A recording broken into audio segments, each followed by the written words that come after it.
Assalamualaikum warahmatullahi wabarakatuh. Halo semuanya, perkenalkan nama saya Maulana Arianto dari kelas 11 IPA 1. Di sini saya sebagai narator kelompok 6 dan akan bertanya sedikit kepada kalian semua. Apakah kalian mengetahui tentang sistem pemerintahan pada masa Raffles?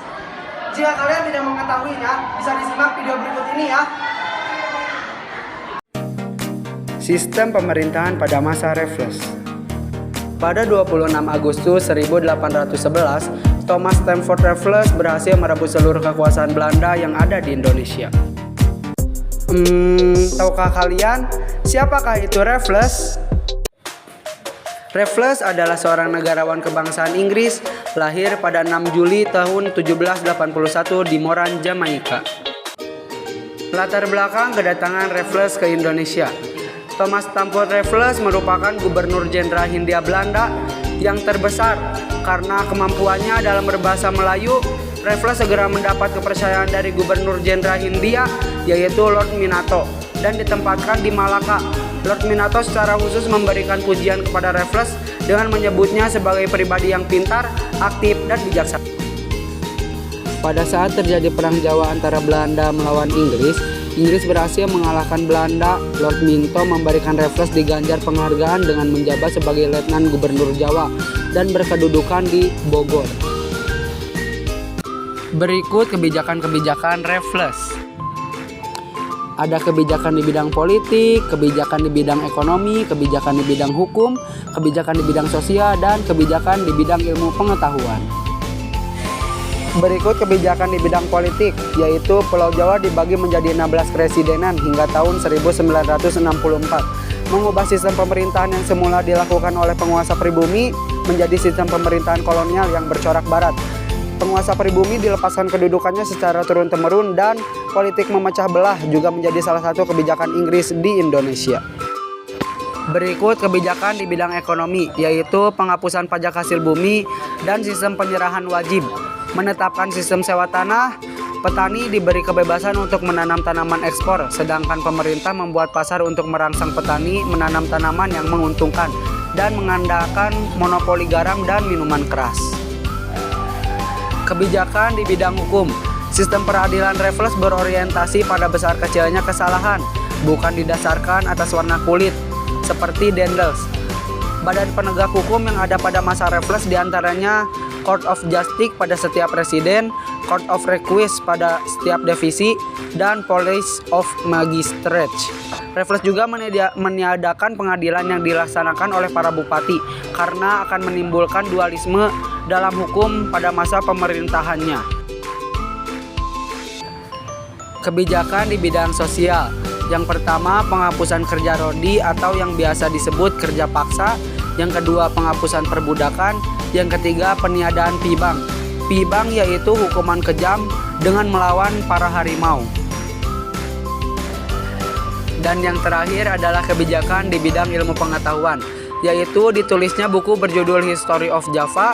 Yang kedua, memberikan bantuan kepada John Crawford atau Residen Yogyakarta untuk mengadakan penelitian yang menghasilkan buku berjudul History of the East Indian Archipelago.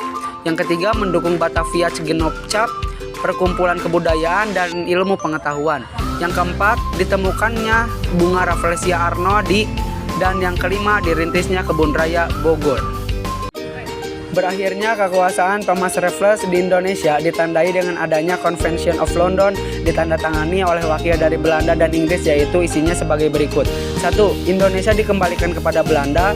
2. Jajahan Belanda seperti Thailand, Guyana, dan Kolani tetap di tangan Inggris. 3. Di pantai Malabar diambil alih oleh Inggris, sedangkan di Bangka diserahkan kepada Belanda. Thomas Stamford Raffles yang sudah terlanjur tertarik kepada Indonesia sangat menyesalkan lahirnya Convention of London. Akan tetapi, Raffles cukup senang karena bukan ia yang harus menyerahkan kekuasaan kepada Belanda, melainkan penggantinya, yaitu John Vendale, yang berkuasa hanya 5 hari saja. Raffles kemudian diangkat menjadi gubernur di Bengkulu, yang meliputi wilayah Bangka dan Belitung. Karena pemerintahan Raffles berada di antara dua masa penjajahan, yaitu Belanda dan pemerintahan Inggris. Ini disebut dengan masa interregnum atau masa sisipan.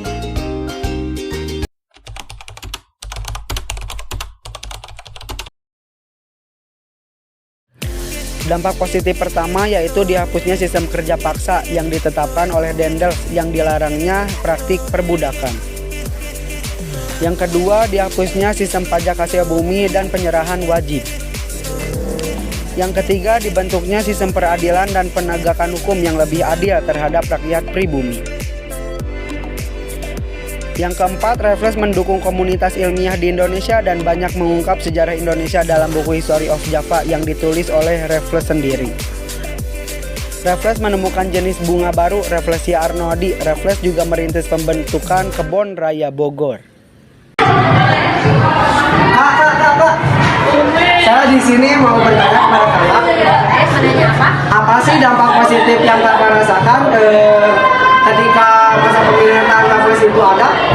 Menurut saya Raffles menemukan bunga jenis baru yaitu bunga Rafflesia arnoldii, dan juga Raffles merintis pembentukan kebun raya Bogor yang hingga sampai saat ini menjadi tempat wisata yang bisa dinikmati oleh masyarakat Bogor. Ya, terima kasih kakak atas perhatiannya.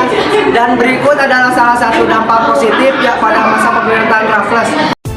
Ini dia dampak negatif pada masa pemerintahan Raffles, yaitu ditetapkan sistem land rent atau sistem sewa tanah, dan pajak land rent dibayar oleh individu dan tidak bersifat kolektif. Dampak negatif yang terakhir yaitu pemerintah kolonial memonopoli garam, lada, dan minuman beralkohol. Itulah video pembelajaran yang dapat saya paparkan. Kurang lebihnya saya ingin meminta maaf kepada kalian. Wabillahi taufiq wal hidayah. Bentar. Setelah video pembelajaran ini ada kuisnya juga loh. Jangan lupa ikutan ya. Kita salam dulu bareng-bareng. Wassalamualaikum warahmatullahi wabarakatuh. Dadah. Dadah.